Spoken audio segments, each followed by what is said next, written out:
کیا کوئی تصور کر سکتا تھا کہ ایک دن انسان صحرا کی ریت سے اٹھ کر آسمان کو چھونے کی ہمت کرے گا؟ ایک ایسی عمارت جس کی چوٹی کو دیکھنا ہی زمین پہ کھڑے رہ کر ممکن نہ ہو۔ وہ کون سی طاقت ہے جو انسانی ہاتھوں کو اس حد تک لے جاتی؟ کیا یہ محض انجینئرنگ کا ایک کرشمہ ہے یا اس سے بھی کہیں زیادہ؟ آج ہم آپ کو ایک ایسی ناقابل یقین داستان سنانے جا رہے ہیں جو اس سوال کا جواب دے۔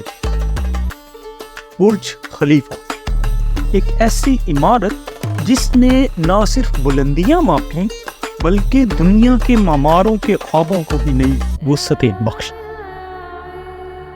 یہ کوئی معمولی منصوبہ نہیں تھا، یہ ایک ایسے خواب کی تعبیر تھی جس کی بنیاد میں دبئی کے شیخ محمد بن راشد المختوم کا عزم تھا۔ دبئی کو دنیا کے افق پر ایک نئی شناخت دینا۔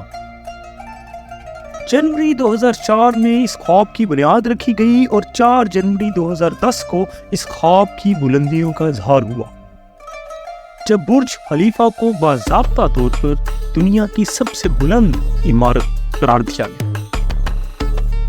828 میٹر کی ناقابل یقین بلندی، 160 سے زائد منزلیں اور تقریباً 22 ملین گھنٹے کی انتھک محنت۔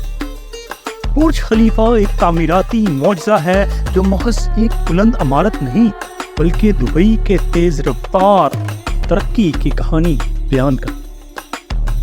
اس کا نام بھی ایک سیاسی بصیرت کا نتیجہ تھا۔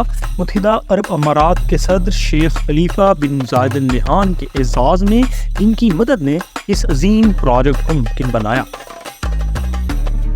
برج خلیفہ کی تعمیر ایک عام سے اسکائی اسکریپر کی طرح نہیں تھی، یہ ایک انجینئرنگ کا چیلنج تھا۔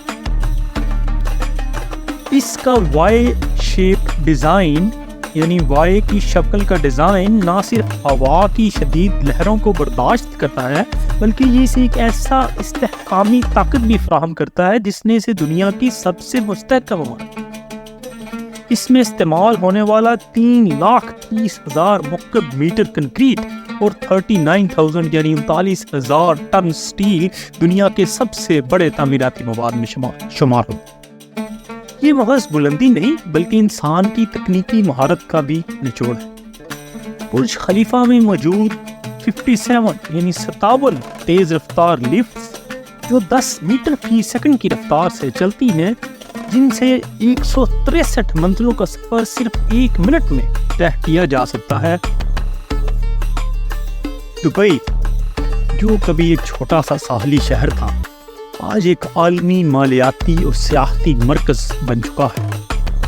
لیکن برج خلیفہ محض دبئی کی ترقی کا نتیجہ نہیں بلکہ اس کے عالمی سطح پر تسلط کے نشانات بھی ہیں۔ دبئی کو عالمی نقشے پر مضبوطی سے گاڑنا، جہاں دنیا کے ارب پتی سیاح اور کاروباری حضرات آتے ہیں تاکہ اس شہر کو حیران کن ترقی کو وہ خود دیکھ سکے۔ برج خلیفہ نے نہ صرف دبئی کی معیشت کو فروغ دیا بلکہ اس نے دنیا کو یہ دکھایا کہ انسانی ترقی کی کوئی حد نہیں۔ یہ دبئی کی جدیدیت اور اس کے ثقافتی انقلاب کا گواہ۔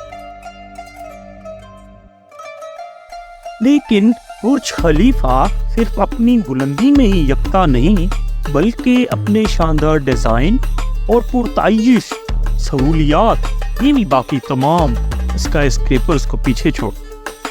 دنیا کی دوسری سب سے بڑی بلند عمارت یعنی شنگھائی ٹاور، جس کی بلندی 632 میٹر ہے، جو برج خلیفہ سے تقریباً 200 میٹر کم ہے۔ پیٹروناس ٹاورز جو 451 یعنی 451 میٹر بلند ہے، یہ نیو یارک شہر کی مشہور امپائر اسٹیٹ بلڈنگ، ان میں سے کوئی بھی برج خلیفہ کا مقابلہ نہیں کر پاتا۔ یہ عمارت نہ صرف اپنی بلندی کے لیے مشہور ہے بلکہ دنیا کا سب سے بلند ہوٹل، سب سے بلند سوئمنگ پول اور سب سے بلند ریسٹورنٹ اسی میں موجود ہے۔ یہ کسی بھی دوسرے اسکائی اسکریپر کے مقابلے میں لگژری کی ایک نئی ڈیفینیشن دنیا کے سامنے رکھتا ہے۔ آئیے اس کے کچھ مزید حیران کن حقائق پر نظر دوڑاتے ہیں۔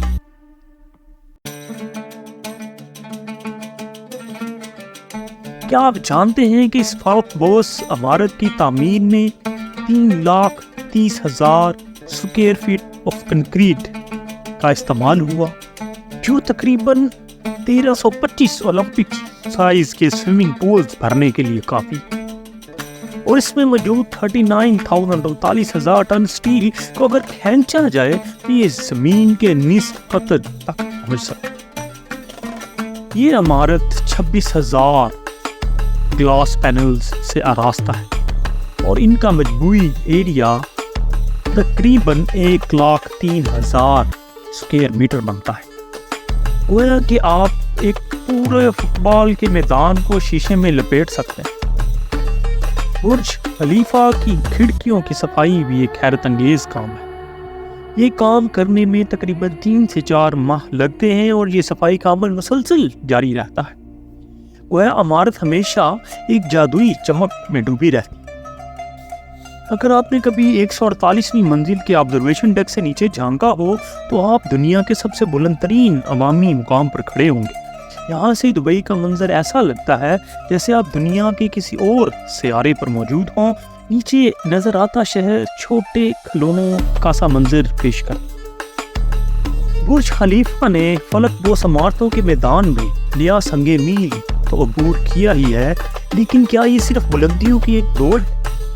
ایک ایسا سوال جس کا جواب ہم سب کو تلاش کرنا ہے۔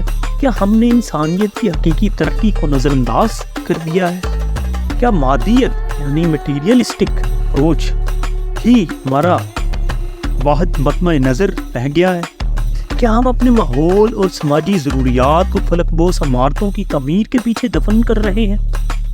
ایسے وقت میں جب دنیا ماحولیاتی تبدیلیوں اور وسائل کی کمی کا شکار ہے اور ایسی شدید کرائسس سے نمٹ رہی ہے، کیا ہمیں اپنی توانائیاں ان چمکدار عمارتوں پر خرچ کرنی چاہیے، یا پھر ہمیں ایسی ترقی پر توجہ مرکوز کرنی چاہیے جو نہ صرف ہماری خواہشات کو پورا کرے بلکہ ہماری آنے والی نسلوں کی بقا کی بھی ضامن ہو؟ یہ ایسے سوالات ہیں جس کے بارے میں سوچنا ہم سب کی ایک مشترکہ معاشرتی ذمہ داری۔ اور آخر میں ایک انتہائی اہم سوال، کیا یہ فلک بوس عمارتیں ہی انسانی عظمت کی علامت ہے، یا انسانیت کی حقیقی بلندی اس میں ہے کہ ہم اپنے ماحول، اپنی زمین اور اپنے لوگوں مستقبل کی فکر کریں؟ کیا ہم دنیا کے سب سے بلند مقام پر کھڑے ہو کر نیچے دیکھتے ہوئے اپنی انسانی ذمہ داریوں کا احساس اور ادراک کر پائیں گے؟